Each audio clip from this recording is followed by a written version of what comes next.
Welcome to our ninth season of Ed Talks and our fourth event of the 2020-21 season. My name is Adia Morris, and I'm so excited to be the MC for tonight's event. I use she, her pronouns. We are coming to you virtually from Minneapolis, Minnesota, where I am, St. Paul, Minnesota, or Minnesota Makoche. This is the homeland of the Dakota people. It's important for us to recognize that unless we're Indigenous Dakota, we're on stolen land, taken through an unauthorized and illegitimate treaty in 1805.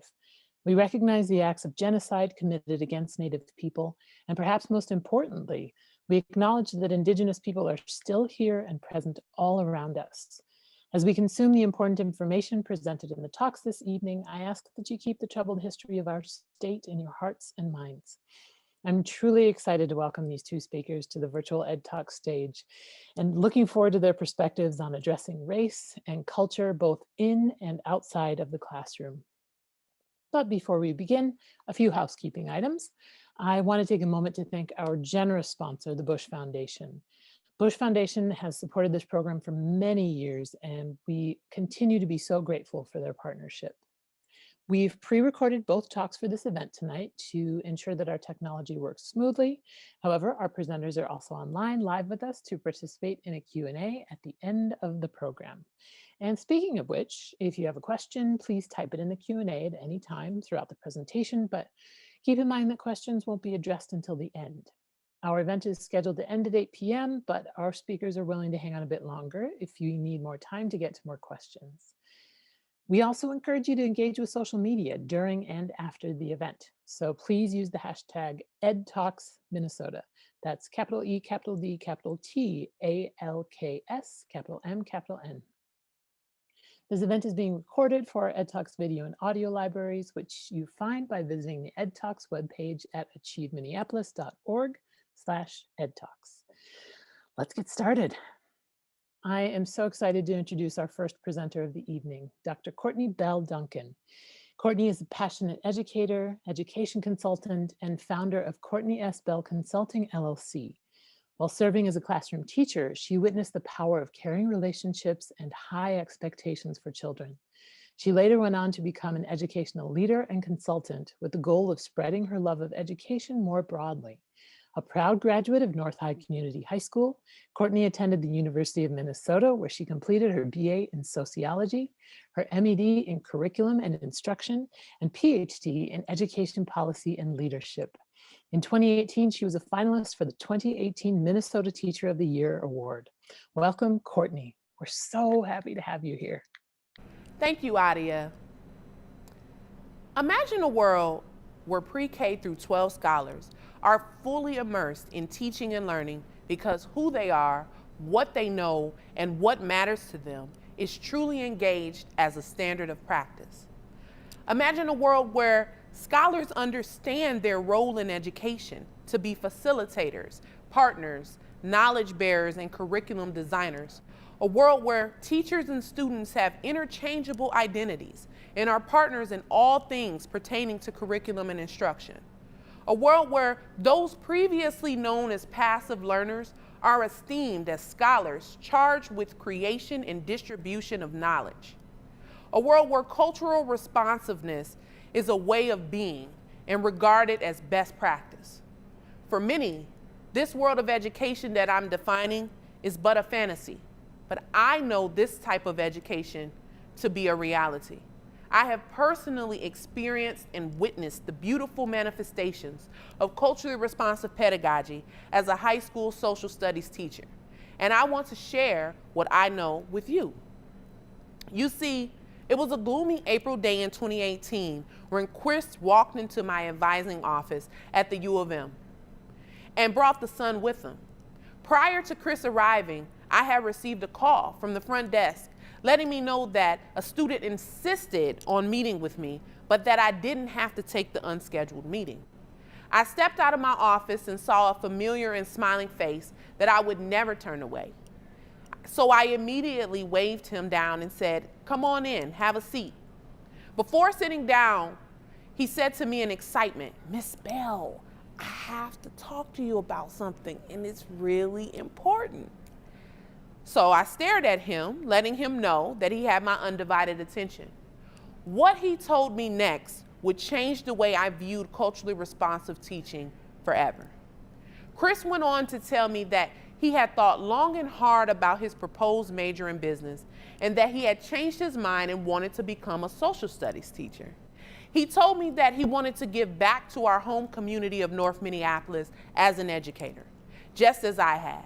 He told me that he had watched me carefully since his freshman year and that I had exceeded all of his negative perceptions of teachers and the teaching profession. He told me that in my classes, he developed a love for social studies, specifically history and sociology, and that he planned to declare a major in history and a minor in global studies. Needless to say, I was speechless. I mean, absolutely silent. My words failed me, but my heart was filled with pure joy at what he had shared with me. He went on to ask me to help him to begin the process of transferring to the College of Education and Human Development and to enroll in the Direct Track to Teaching pre-licensure program. I dropped everything I was doing and connected him to the director of Direct Track, and as of now, he is a thriving junior in the program with plans to enter directly into the adjoining MED teaching licensure program immediately after graduation. On that day, Chris had made the life-changing decision to follow in my footsteps and pursue a career as a high school social studies educator.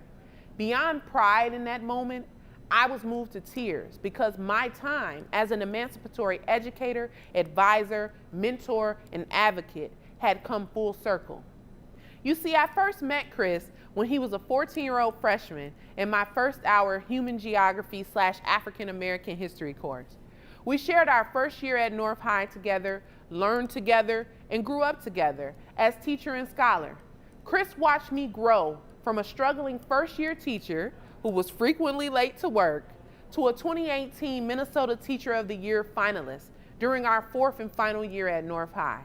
Best of all, I got the opportunity to teach Chris again during his senior year when he enrolled in my elective sociology course. I watched him grow from a sweet yet sarcastic freshman into an empathetic, socially conscious young man who was deeply concerned with the human condition and the social world.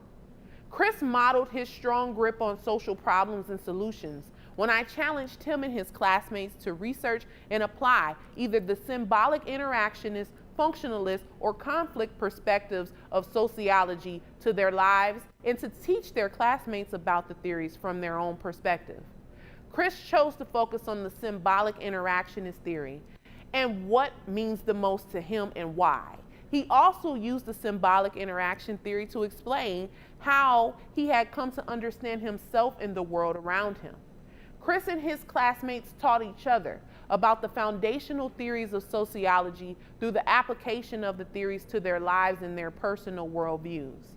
This was made possible first by scaffolding the introductory information of sociology and then asking each of them to analyze, evaluate, create, and teach about the content through the lens of their own cultural experiences. I moved out of the way and allowed Chris and his peers to lead and learn from one another. And to be honest, it was the most rewarding gift to watch what they did with the stage. Chris attributed his love for and success in my social studies courses to co-creating the curriculum, facilitating thought-provoking conversations with his peers, and co-teaching from his own worldview alongside me. Yes, you're hearing me correctly. Chris and I started as a first-year teacher and a first-year student at North High School in 2014, graduated and retired together in 2018, and met again as professor and student in a first-year experience course at the U of M in the fall of 2018. Trust me, if I didn't live it, I wouldn't believe it. To have had the opportunity to not only teach Chris as a high school freshman, senior, and college freshman was absolutely breathtaking. To hear him describe how our genuine relationship and my authenticity as a culturally responsive educator influenced his decision to pursue a career in teaching honestly changed my life.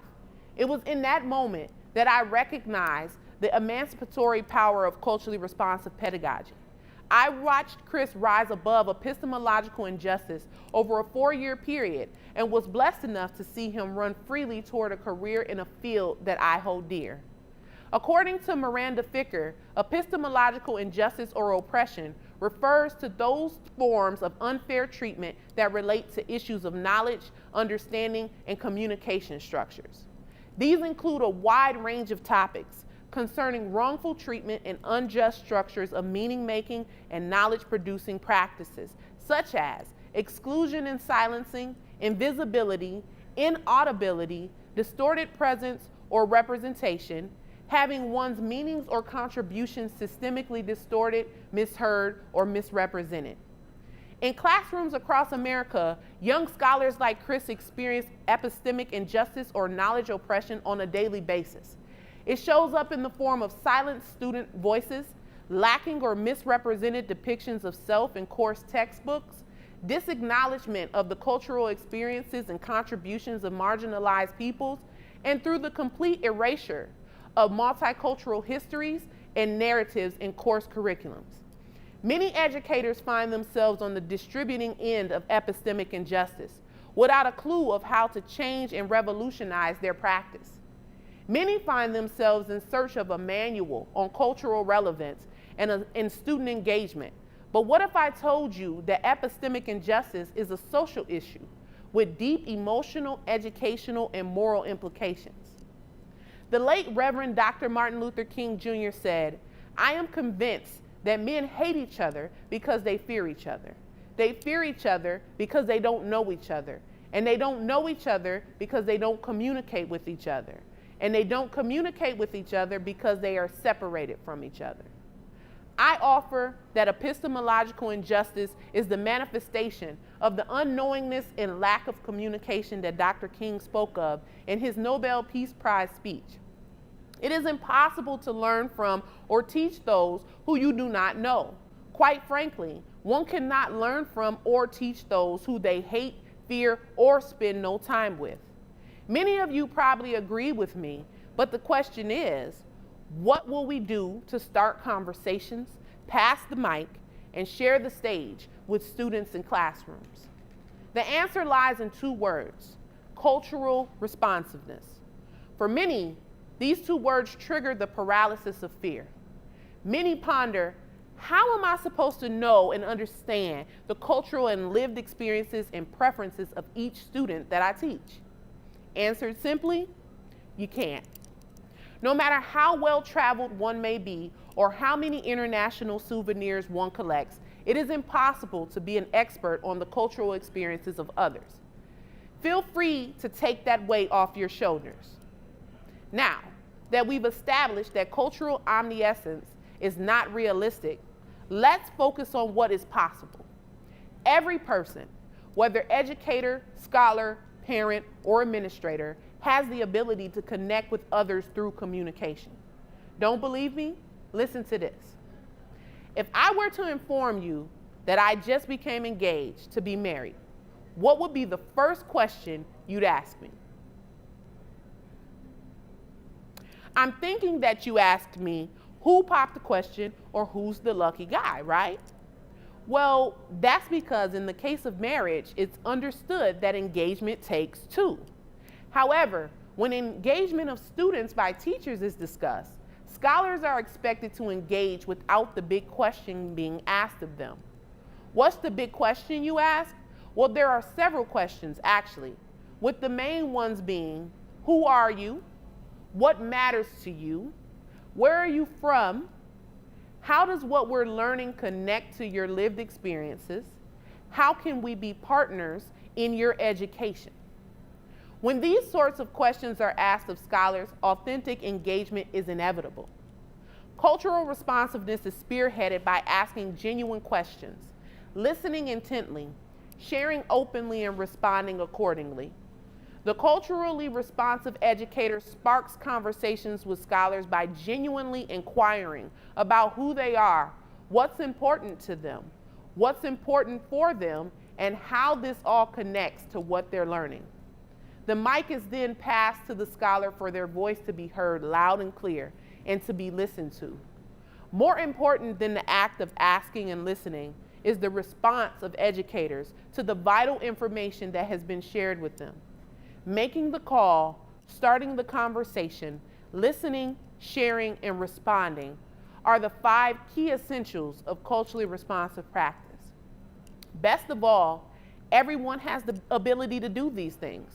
You learn from Chris's story the impact that culturally responsive pedagogy and a scholar-led classroom can have on the lives of learners. And its influence doesn't stop there.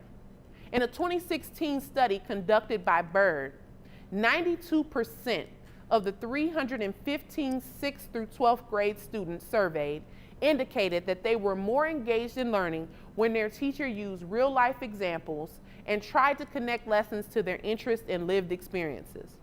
The numbers truly do speak for themselves, and so do the scholars in classrooms across the United States.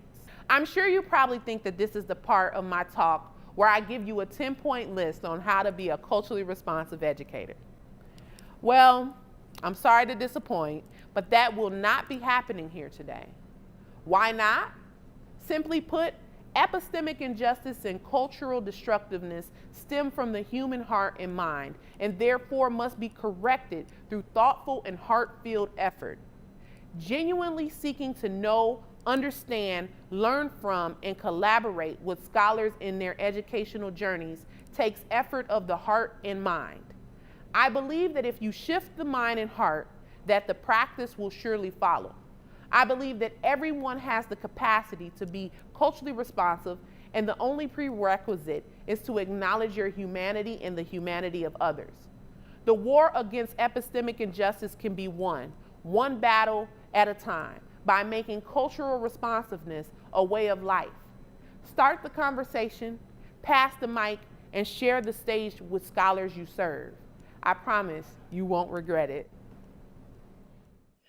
Thank you so much, Courtney. I wish you could see me back here.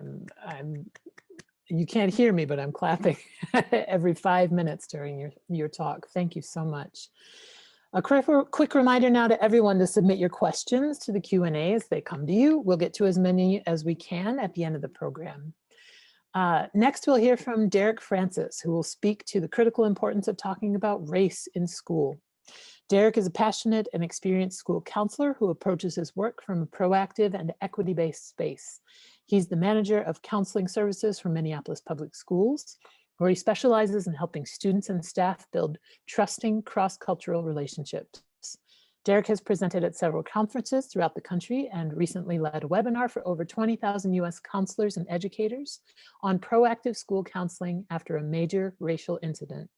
Derek's published work includes contributions to contemporary case studies in school counseling, a recent blog entitled "This Is Not a Fire Drill: Supporting Students After George Floyd," and articles for the American School Counselors Association and American School Board Journal. Derek holds a master's degree in clinical social work from Augsburg University.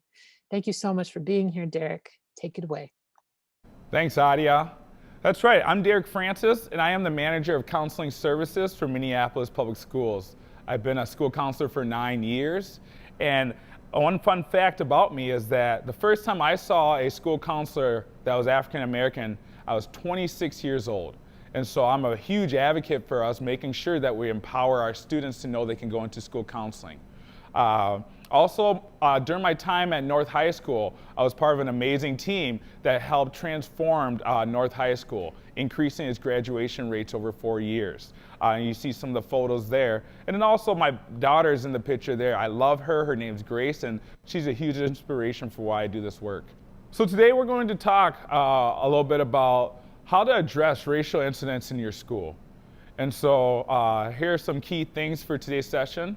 We're going to learn strategies to proactively address and reduce racism and discrimination in schools.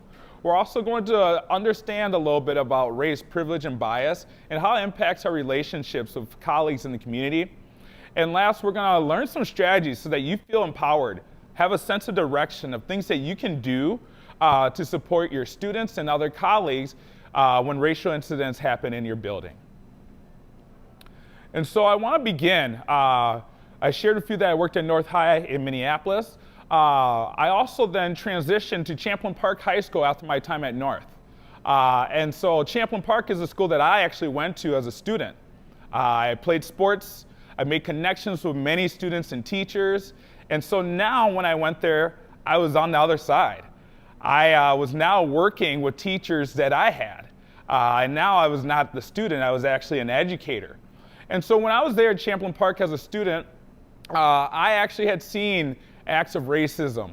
And so when I was coming back as a staff, I had heard, even during my interview, I asked questions because I heard about racial incidents that were going on in the school. My second year at Champlain Park as a school counselor, there was a racial incident that could not be avoided. On the ride to a volleyball game, one of the white students on the team recorded herself singing a song, and in that song, she's using racist language. Well, that recording makes social media. Students throughout the building hear and see the video. And we're talking about a very large school, 3,000 students. Many of the students felt hurt. They felt upset, unheard, at the inconsistency of how events were being handled. And so the students responded.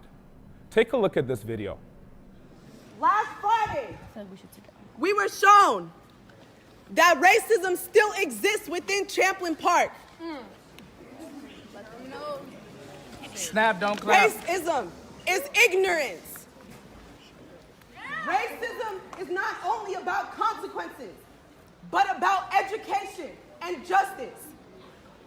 Today we are here to present how many people were impacted by this issue. Don't leave only for the consequence of what might come out of it. That is not the only intention behind this. But use this opportunity to educate the ignorant. The people that don't know. Yes. The people that don't understand.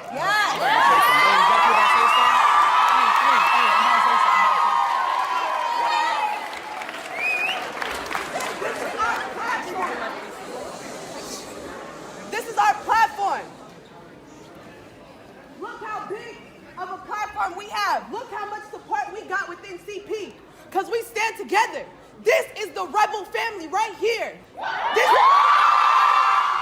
And so, after seeing a video where students are sharing and responding, I think it's important for us to think about why, for a time like this, it's important to have these conversations.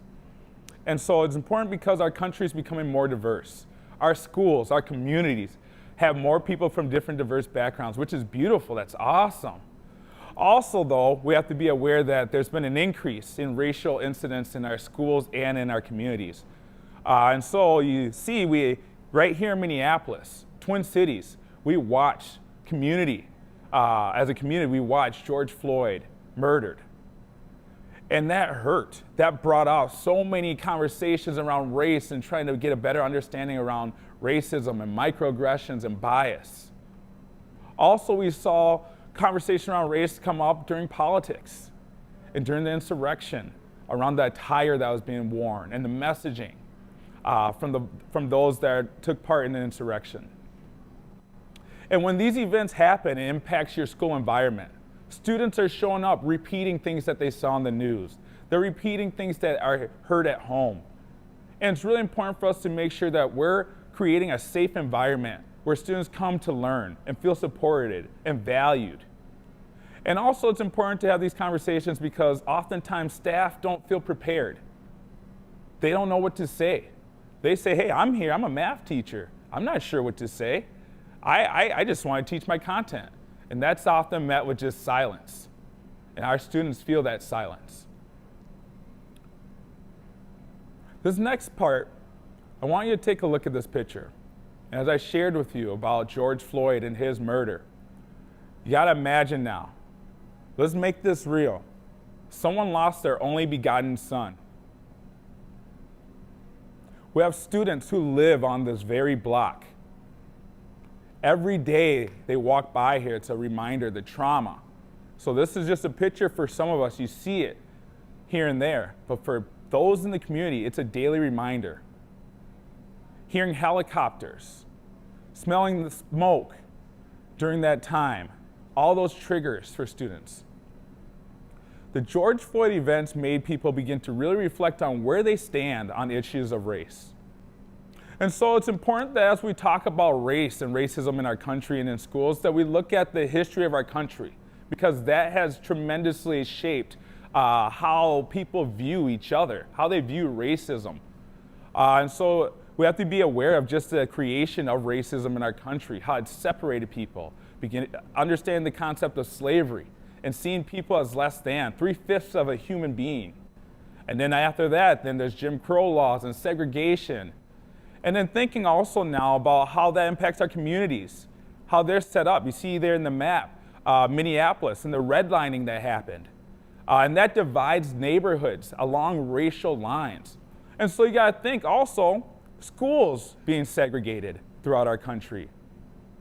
And so think about the social climate. You have a time in our country's history where socially bringing students together in a school was met with so much resistance, massive resistance, where people are seen picketing and saying, we don't want students here of different races. We want to keep our schools white. There's a district in Virginia that decided, you know what, we would rather shut down the entire district than integrate. So it's important that you think about those social impacts of the community, how people are seeing each other as they're navigating the spaces together. So now let's take a look at this slide, because we talked about just getting an understanding of racism in our country and how we've gotten to this point now. And we got to look now here in Minnesota, what that looks like in our schools. This past summer, many students throughout Minnesota shared about the racism they had experienced in schools. Students shared stories of words that were said to them in the hallways. They talked about the times where people brushed off or avoided the things that they shared with their teachers about what they had experienced. So many times when these things happen, staff don't feel prepared to have the conversation. They sometimes dismiss students when they're sharing real issues, real pains that they've experienced, real words they've heard. It's important for us to not dismiss how students are feeling. It's important for us to have this conversation and recognize that this is really happening right here in our own state. And so it's important to understand how racism shows up in our schools. 59% of hate incidents that occurred in schools were related to race or ethnicity. Also, these events are happening in all the common spaces in schools. So a lot of the incidents occur in the hallways, or in the bathrooms, even the classroom. And it happens in a variety of ways. So sometimes it could be on social media, it could be on art, it could be on bathroom stalls. It can also sometimes even be said verbally. So it's important for us to know that these things are happening in our schools. And how are we showing up and addressing it? So let's take a look at this list. And this is a short list of racial incidents in Minnesota over the past 4 years. Let's look at the different type of incidents. What things are being said, how those words may be landing on students, how they're hearing this on a daily basis. And this is just what's been reported or made social media or the news. Now, let's take a look at a video where fourth graders are sharing about some of the things they've heard in school.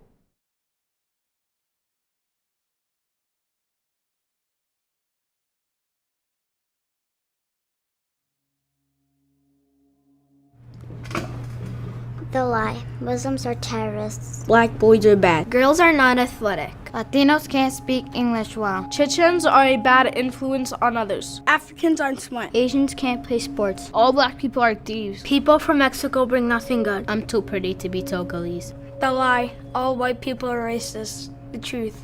I'm white and I'm not racist. I care for people who are of another race. I may have brown skin, but I'm the same as you. If you test me, I will succeed. And you underestimate me by the color of my skin, I'm tired of the hurtful words. Latinos like me can speak English well. They are learning, doing their best. Have you learned a second language? It's hard, and yet people yell at Latinos because they don't understand what they are saying. Why? Why do they say that? Why do they? What did I ever do to you to make you judge me and say that? You should know, not all Muslims are terrorists. But you push me down just to pull yourself up.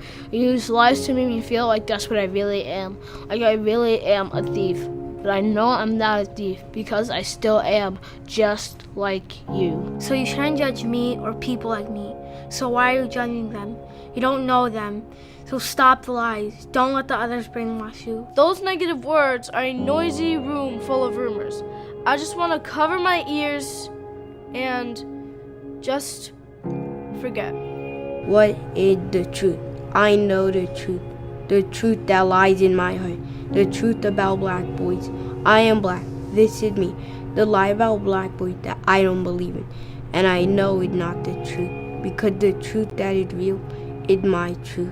Girls can definitely be athletic. I am Asian. I play soccer. I can be pretty and be Togolese. Beautiful people come from all over the world. I am Latino, and I can speak English. I'm not a thief. I've never stolen anything. I'm not a terrorist, so think again. I am black. I am not aggressive. I would not harm anyone. Everybody deserves equal rights. Everybody deserves respect for who they are. Racist people don't believe these things. I'm not one. I am me.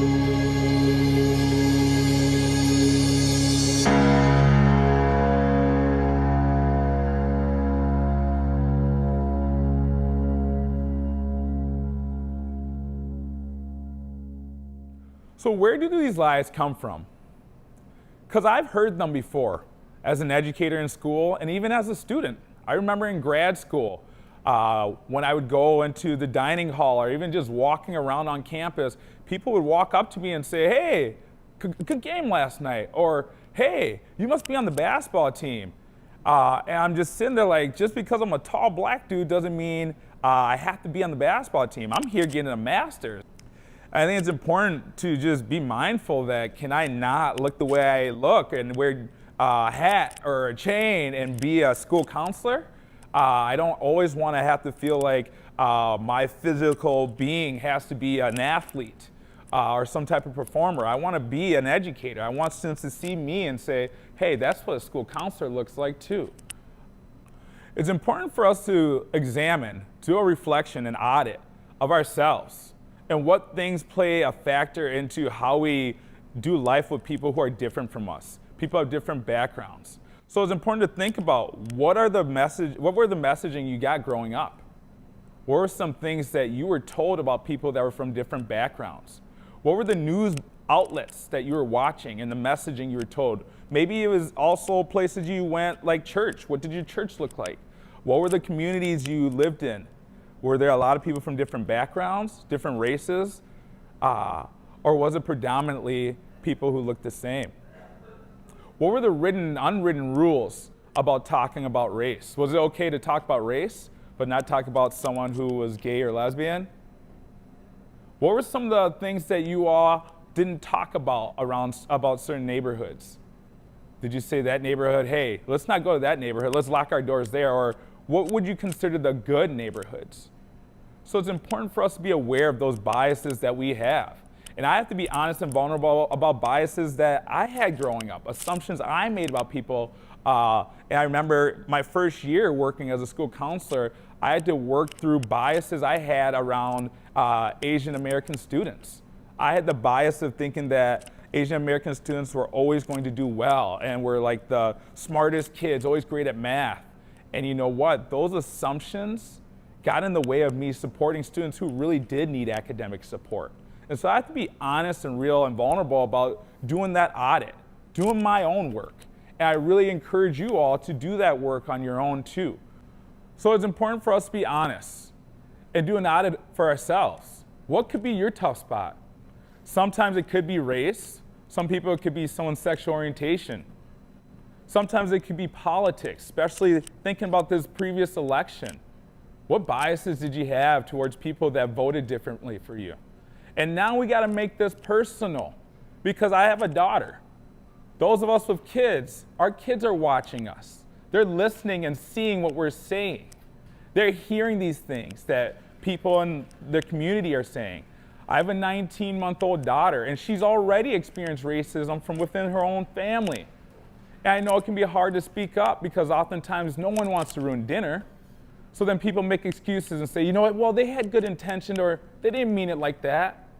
But it's important for us to realize that the impact, the hurt of what we do really influences how someone feels, how connected we are to other people, and how our communities thrive.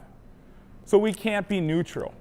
We can no longer hear racism, see discrimination and bias, and hear microaggressions and not do anything.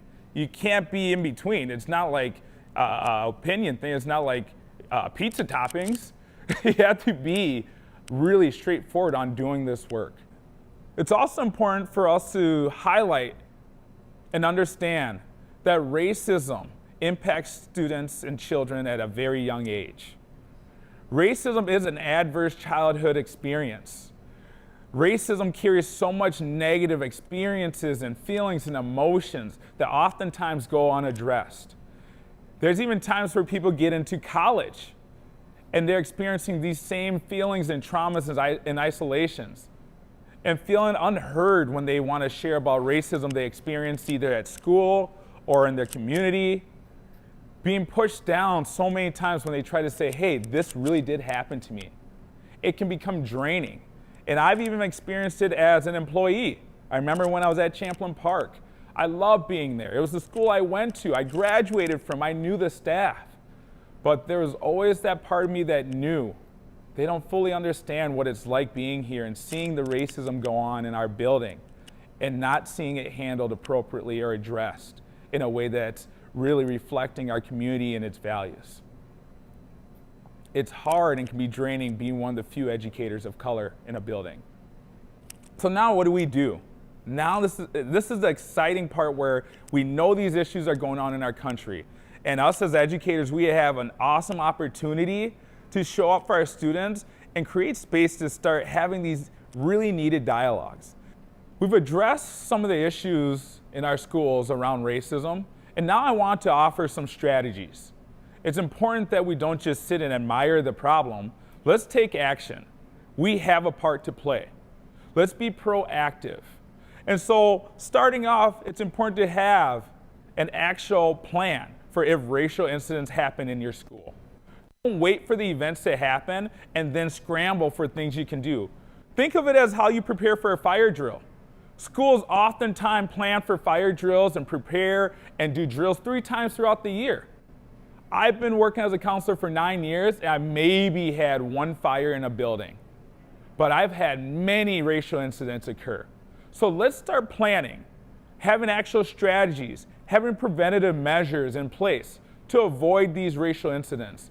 It may not be the same damage as a physical fire, but the emotion, the pain of emotional hurt from racial incidents need to be tended to. Next, it's important to examine your school's climate and culture. Have you had incidents occur in the past? What are things you're hearing and seeing in the community? What are things that are happening on social media? And then the other thing, I'll talk more about this coming up, how can you be proactive? How can we get ahead of it? How can we teach some strategies and lessons and skills for students to build cross-cultural relationships? It's important when having dialogue around race in your school that you take a multi-tiered approach. One way you can do that is through your school handbook. In Minneapolis Public Schools, we decided to create a lesson that went along with the school handbook when we're talking about racism and bias and different acts in school that are not appropriate and hurt. In Minneapolis Public Schools, we've made it a priority to talk about race and ethnicity and culture with students. We've been very intentional. One way we're doing that is through our social identity wheel. We had students talk about their different identities. We also asked them to talk about which identities are most important to them, which ones they don't feel that they have really shared or dove into as much, which identities that they don't think other people in school know about. And then we also asked students to share the identities that they had in common. We did that as an opportunity for students to build relationships. Right at the beginning, we addressed it. We talked about it. We wanted students to know this is a safe space to talk about your identity. At the elementary level, we're going to have all students read the book called The Color of Us. And in that book, we're going to talk to students about the different shades of skin tone that are represented in the classroom. But we're also going to help them know that each tone, each shade, it's beautiful.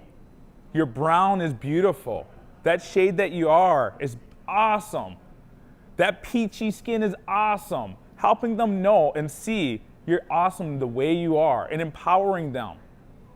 The other thing that we're making sure to do is talk to students when racial incidents occur. So finding space for them to know different terms around what protest means and what's an election or what does racism look like. And we're going to teach them strategies to be an ally. We want to make sure that children have the words to call out racism and discrimination in schools. So those are just some strategies that we plan to use in Minneapolis. I really hope that you're able to use some strategies in the school building that you're at to help create a more inclusive environment. Thanks so much for checking out today's session, and I hope that you're able to find some of these strategies helpful as you're supporting your building. Check out different events that are going on throughout your community, and also check out some of the professional development opportunities that I'll have coming up soon. Take care. Thank you, Derek, and thank you, Dr. Bell, for such incredible insights tonight. Now, those of you who are watching, it's your chance to join the conversation with our EDTalks presenters through our Q&A. So you remember that button from the slide? It should be down there at the bottom of your screen if you have a question that you wanted to ask either Dr. Bell or Derek. Please feel free to type it into that button, and we'll get to it shortly. And you can continue to ask questions throughout the Q&A. It's not a one-shot deal. You don't put one in and then it's over and you never get another opportunity again. Please do continue to ask questions throughout our Q&A. I'll start with a few that I had for Courtney and Derek. One of the first things that I'll ask Courtney is, are there any, well, let me back up. Why is it important to practice culturally responsive teaching and educating? I think that it's important to practice cultural responsiveness in general, but more specifically in the classroom, because it really is the life of the learner that we're talking about here. And so if they're going to learn, it has to be relatable to who they are, and it has to be grounded in who they are and what matters to them. So ultimately, it has been said that if a person period is not engaged in their learning, then they're not learning at all. And we all know what that looks like, even as adults. If somebody gets to talking about something and you don't feel like it's relevant to your life, what's the first thing you do? Now, for us as adults, it looks a little different, right? Because we open up our laptops and then all of a sudden we look like we're professionally disengaged. But no, I mean, at the end of the day, it's the same thing. You know, it's been many a times I've had my laptop open and I've been shopping or looking for what I'm going to wear for an event, and I'm supposed to be engaged, but the person presenting didn't engage me. They didn't do the work to engage me. So therefore, I did my own thing. And that's what's happening in classrooms across the nation. And so it really is important, because if learning is truly as important as the system says it is, then engagement is required for that learning to take place. Right. Thank you. Derek, did you want to add anything? I know that identity came up in your discussions about talking about race. I heard similar things in both of your talks. Yeah, Mike, I mean, first of all, I met Courtney as Courtney, and we were colleagues together at North, and I would come into her classroom and just mess with her and all the students in there, see who had snacks. And it's so awesome to see her now, Dr. Bell-Duncan. Just saying her name feels good. And so it's just the funny thing is, even I would walk by her classrooms and I would be hooked by the things on the wall, because it would reflect a history about myself and want me to go do exploration too. Or I'd go in her classroom and just listen and hear what they're talking about. Or have students coming to me to say, hey, guess what Ms. Bell's doing in class today? Guess what we talked about today? And so it feeds something in them where they're excited to learn. And not only that, I was an adult saying, I never heard this before either. And so all the work that I'm doing now And that experience at North and being around educators like Dr. Bell-Duncan to know, hey, I can actually learn more about myself, my identity. And you find it's a natural interest when it's about you. And you see people who look like you or tell a story or been through struggles that you're probably currently going through. And so that's what makes learning authentic then. And so I really hope that we can help spur that in youth. And that's what Dr. Bell-Duncan's doing right now. And I love seeing her do that work. Thank you, Francis. And I just want to go ahead and shout out Francis as well. Cultural responsiveness, as I said, is a way of life. And Francis practiced at North culturally responsive counseling. So young people felt like they could literally dream up whatever it is that they wanted to be and do because they had a counselor that looked like them who was genuinely invested in their future. And that's important because we all know that if a counselor is not culturally responsive, they can do a lot of damage. And so Francis, just shouting you out to say that you have done amazing work and I really enjoyed working with you at North. Thank you. Go Polars. Amazing. All right, we've had some questions pop up in the Q&A, so I'm gonna jump into these. All right. Scroll through. Oh, there's a few. Good.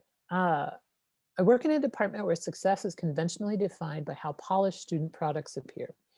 I work to center culturally responsive teaching in my classroom, encouraging students' choice and voice to co-create curriculum and lessons that are relevant to their lives and identities. Some colleagues voice the concern that if I stop using the traditional approach and allow students to co-lead, then the quality of student products will suffer and reflect poorly on our department and the district. How do you navigate tradition versus progress if when you're in the minority of advocating for change? So the first thing I'm going to say is go afraid. Go afraid and go uncomfortable because you're going to be uncomfortable. You will be questioned. You won't be liked, but at least amongst your peers, but you will be respected by your scholars. And that's really, truly what matters because as an educator, you have a lot of autonomy. When you close that door, it's you and your scholars. And it is your duty to teach them in a way where they are going to love what they're learning and see themselves in what they're learning. That is your number one job. If you are not doing that as an educator, you are malpracticing. And ultimately, if your peers are promoting that malpractice, then really, ultimately, are they really your comrades? Probably not. And so at the end of the day, their opinions really don't matter. And you have to be okay with not being invited to the happy hours and, the staff outings. You got to be okay with that. But really, at the end of the day, again, there's far too much malpractice going on in K-12 institutions. If you are in the minority, then you are on the right side of justice. And that is okay. And you should find peace and pride in that. Excellent. I'll throw this one to Derek first, but I would love it if both of you would weigh in. Have you seen opportunities for parents to make a positive impact on the racial reconciliation work you're both doing in schools? What could those opportunities or examples look like? Yes. Oh man, I've seen it work well and I say well as it could, where I've supported some schools and communities throughout the Midwest after racial incidents. And we do a parent night, a family night, where families come in and we talk about race and just give an overview of just racism, how those patterns have been built.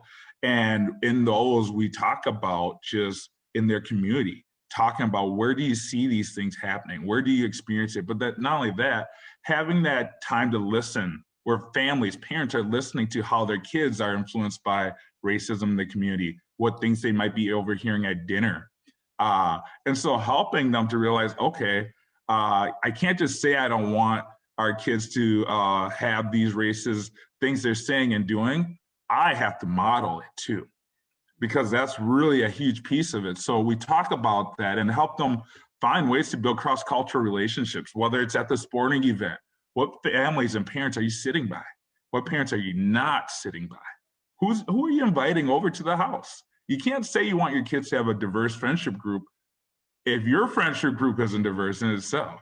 So those are some of the conversations we have, and I think it's from a place of wanting to build bridges, connect with people, because it can be hard to hear some of these things as parents. But I think it's important for them to realize it impacts their kids, and it can make for a better school community. Mm-hmm. Courtney, did you want? Oh, go ahead. Yeah, Adia, can you repeat the question for me? Yep. Please. Let me read it again. Have you seen opportunities for parents to make a positive impact on the racial reconciliation work you're both doing in schools? What could those opportunities or examples look like? Absolutely. And I believe that it looks like, first of all, the understanding that parents are the first educator in their child's life. They are the first educator, and therefore they are the most prominent partner in their child's education. And I think that it requires thorough stakeholder engagement and bringing parents in to the work, bringing them in as educators and saying, this is what I'm trying to do. How would you like to help? And how can you see yourself engaged in this process? Because most times if you ask that question, they will tell you, oh, this is how, these are the times where I'm most available. This is what I can contribute. But if you ask, I would say there's not a parent that doesn't want to positively impact their child's educational outcomes, but not just education, their child's social understanding of who they are and how they navigate this world. And so I really just feel like it's, again, starting the conversation, sharing the mic, and really just sharing the stage with parents, just as you do with the scholars, to really have them engaged as partners in their child's education. Mm-hmm. Excellent.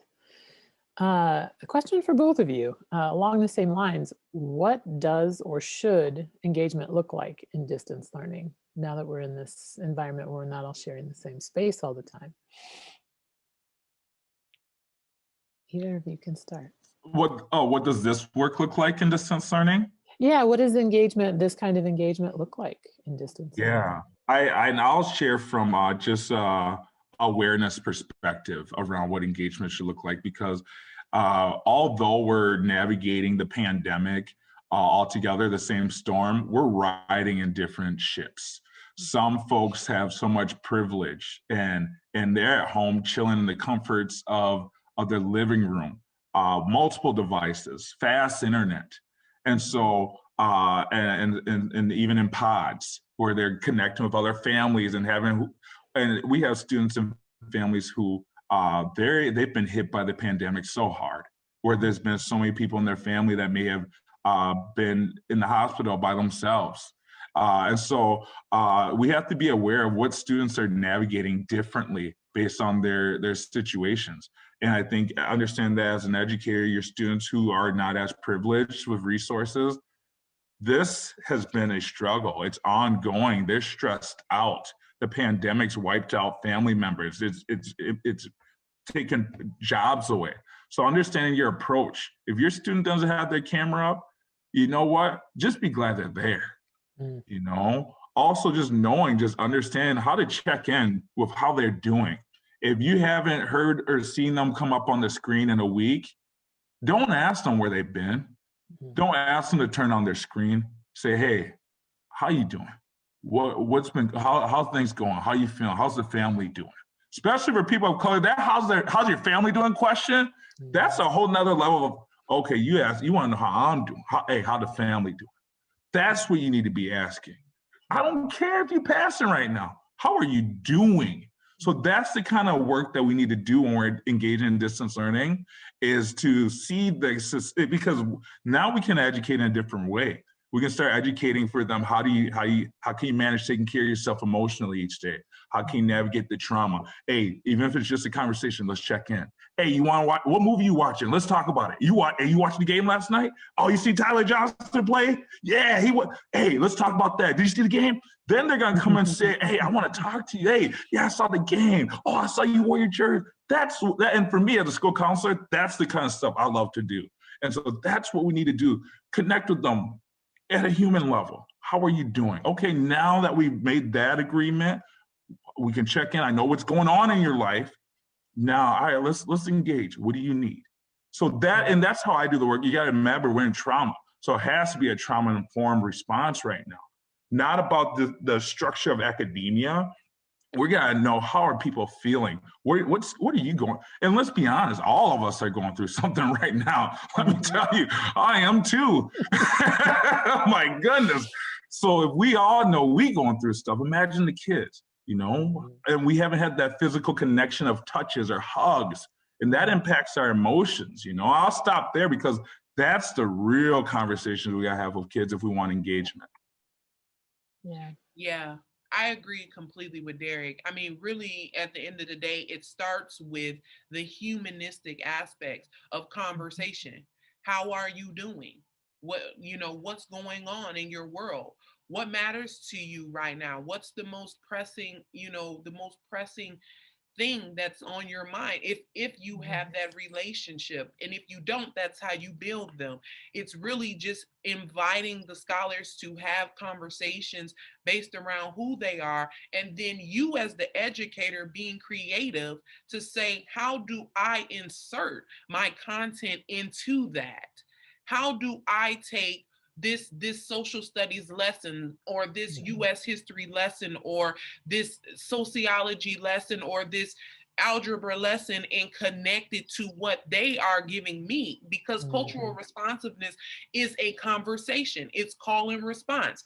I'm going to make the call. I'm going to ask the questions, and then I'm going to listen. And then when you respond, I then will respond accordingly. And it just goes, it's an iterative process. It just continues. And so really, whatever it is because educators are amazing people.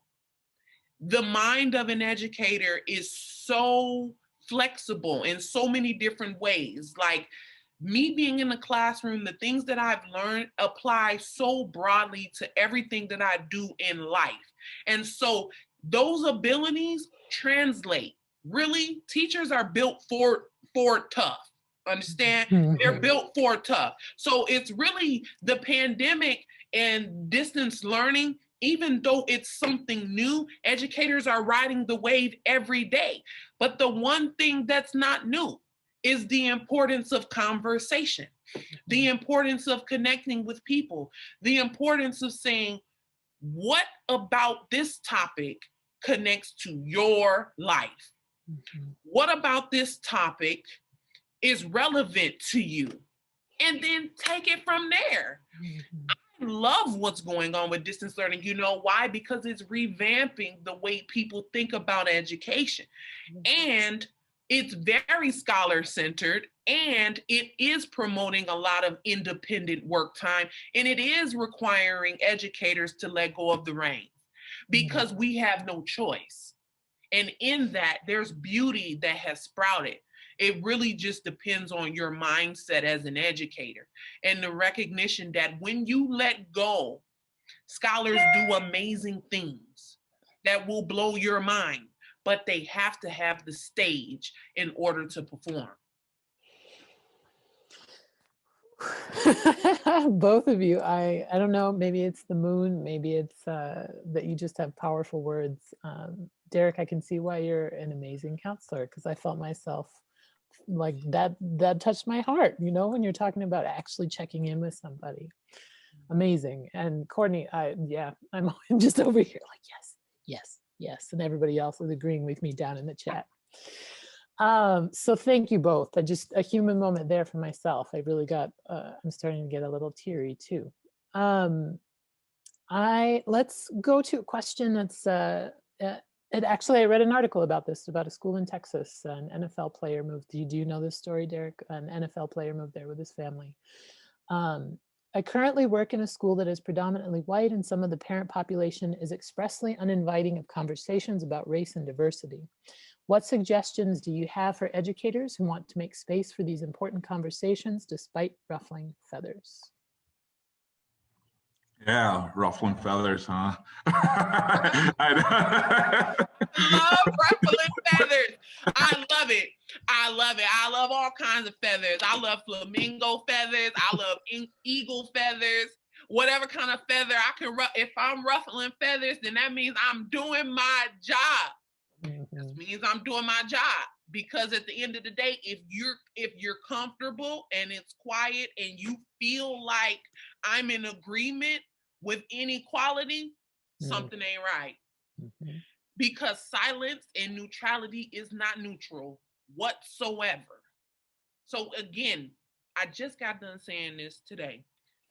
You have to make a choice. When you are an emancipatory educator, you have to make a choice every day that you are going to stand against the oppression of children. You have to, and you have to say it to yourself. I don't care if you got to look yourself in the mirror, because I have a pledge for educators that they can recite if you need it. You have to tell yourself, I will uncompromisingly serve young people at the expense of all things, at all costs. If it costs me my job, I tell people all the time, I don't know how I became tenured. I don't know how. I broke every single rule. If they told me, Courtney, don't do this, I did it. If they said, this is the way we do things, I did the opposite. If they said, this is what you should be teaching, I taught something different, and I still followed the standards. But at the end of the day, I understood, look, I don't have time to become a part of the problem that almost took me out. Are you serious? I graduated from North High School in 2007. And when I left, I had a chip on my shoulder because I knew I barely made it out, because I felt that because of my zip code and the melanin in my skin, that my life chances were always on the line. And I hated that. And that hurt me deeply. So when I got the opportunity, when I decided I was going to do something about it and teach, when I got there, you gotta know I wasn't there to play fair or to make friends. I was there to do what I didn't have done for me. And I understood that could cost me my job. To this day, right now, in any role I take on, I understand my job is always on the line. And I'm okay with that, because I know I'm on the right side of justice. I will never be without a job. And guess what? For those who believe that playing it safe is gonna make you, is gonna really genuinely save you, it won't save you. And nobody's ever gonna talk about you over the dinner table. You're never gonna make any kind of headlines, and nobody is ever gonna really speak about you when you're no longer here. You have to do what's right, and you will be taken care of. Trust me when I tell you that. I was told from the beginning in my teacher program that if I didn't learn how to pipe down, I may never actually get a job. And that was the type of attitude that I received because of the pedagogy that I held. But those same people had to watch me be a finalist for Minnesota Teacher of the Year. So at the end of the day, it's just kind of like, what are you talking about? Nothing. You're talking about nothing. And I did it my way. So do it your way. What am I supposed to say? My way. You know, you remember those? I cannot. Francis gets on my nerves with his song. My way. No. I seagulls. Man, all right, my bad. Let me stop, because that's how our rooms used to be. Anyway, you know what's funny? When you, I had to.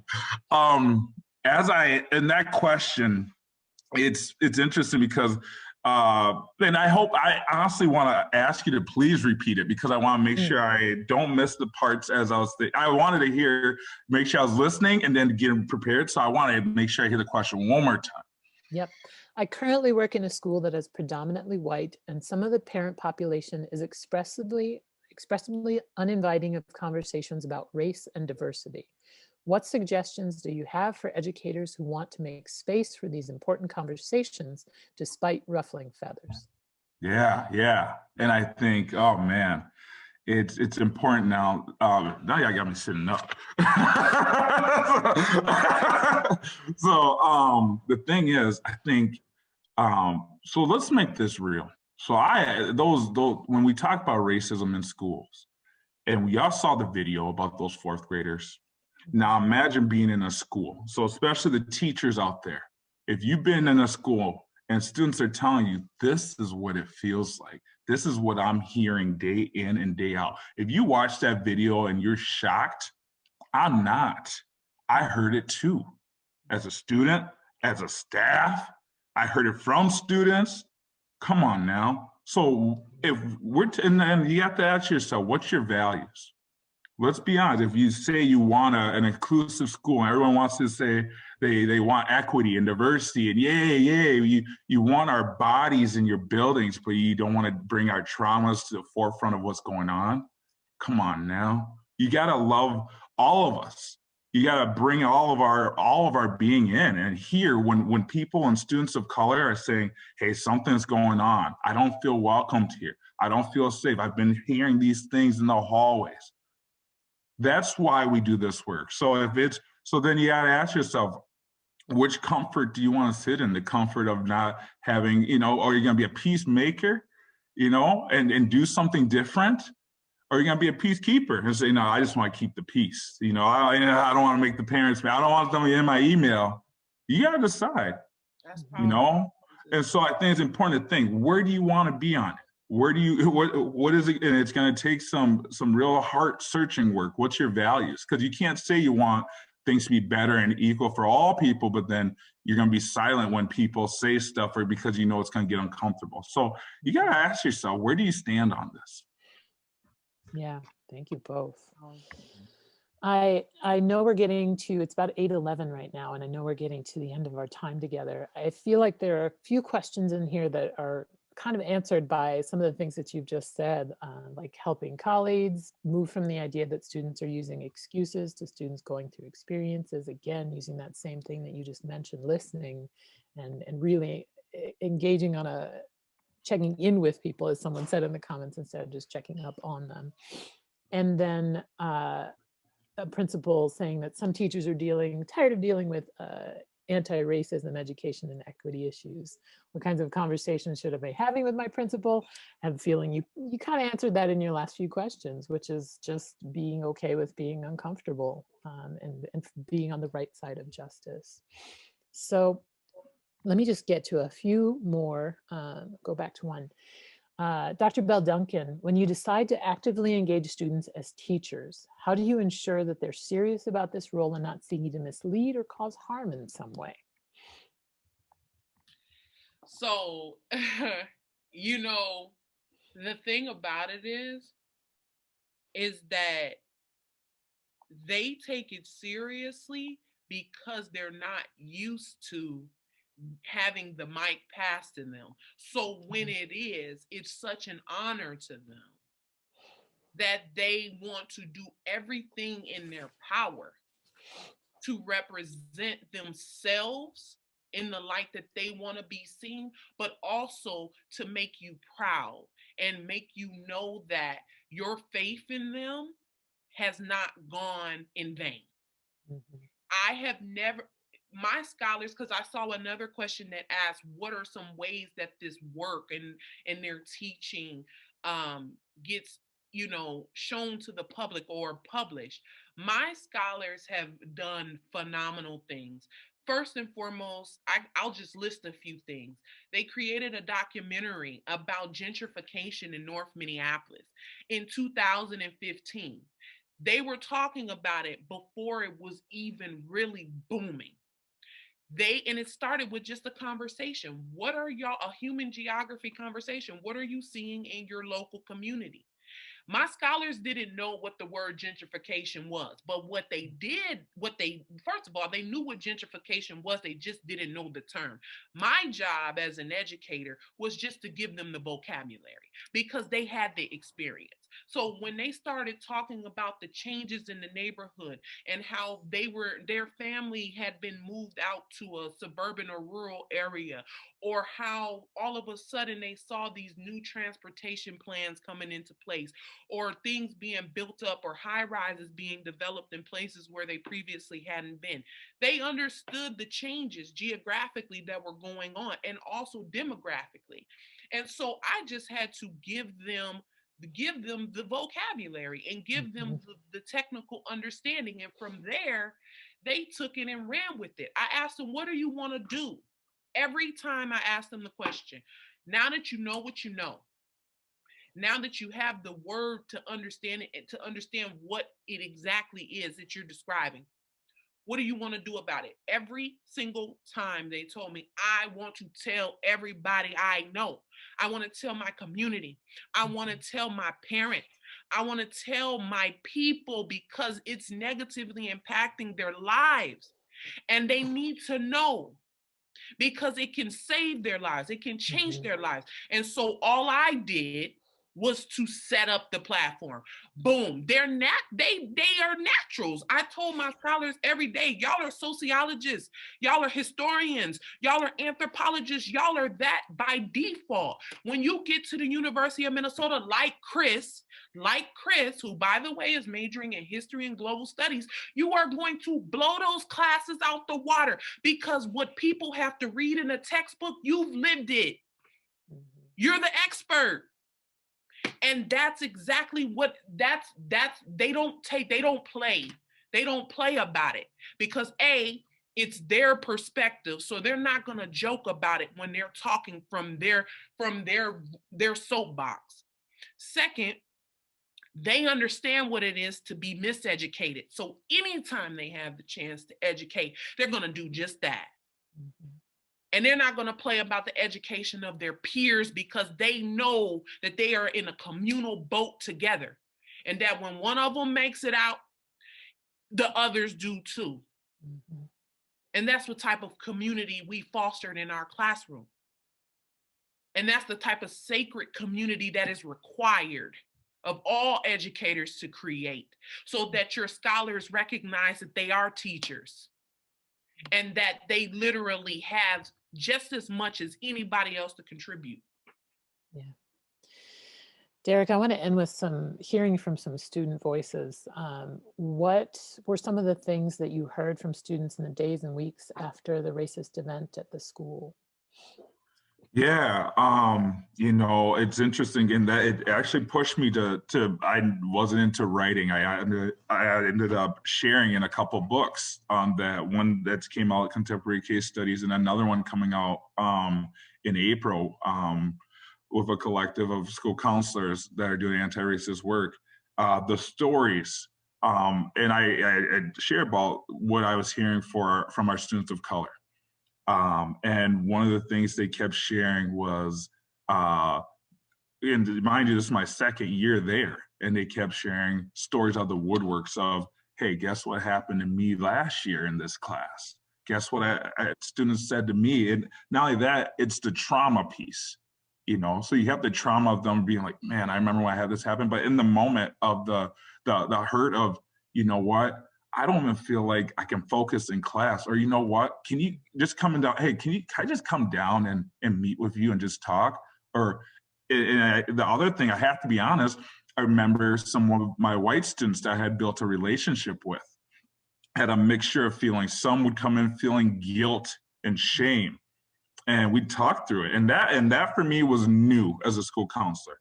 I was like, it was new territory, but I used listening. Because, and not only that, helping to empower the students, because they'd say, I wish I knew, what can I do? What can I say? I said, go listen to your students and friends of the other students of color here. But not only that, hearing from students who would even say, hey, Mr. Francis, how are you doing? You know how you feel with us? How are you feeling? That, oh man. And so the collective hurt that they knew was going on, they said, I know you're the only, one or two Black men here working. How are you feeling? What's it like for you in the staff lounge? And so being able to have those kind of conversations where they would share what the conversations were like at home, the parents were coming in saying, hey, how's this going on in our schools? They felt, parents were like, is it safe for my kid to be there? Those are the kind of things. And now as a parent too, I'm thinking, man, how would I would want my students, my child, to be able to feel like I can go get education, know that someone's going to speak up and call out when racism goes on in the building. There's a process going on. Just like if there's a fire in the building, I know they're going to respond. And so that's what I felt from the parents of, how can you not have a plan to respond? How can you not address the students and the feelings, the emotions, and process with them? That's what I really heard the most. And so I hope that educators out there start preparing and having proactive strategies for when these events happen. Excellent. Well, I know we're over time, long overdue, but we just had such a great conversation going and such great questions from everyone. And you've heard it from those of you who are here listening. You've heard over and over from Courtney Bell-Duncan and Derek Francis of what you can do to move forward and to practice cultural responsive educating and to be there for your students. And so I want to thank both of them immensely. Like, I can't even tell you, this has been one of my, don't tell anybody else, but this has been one of my favorite Ed Talks.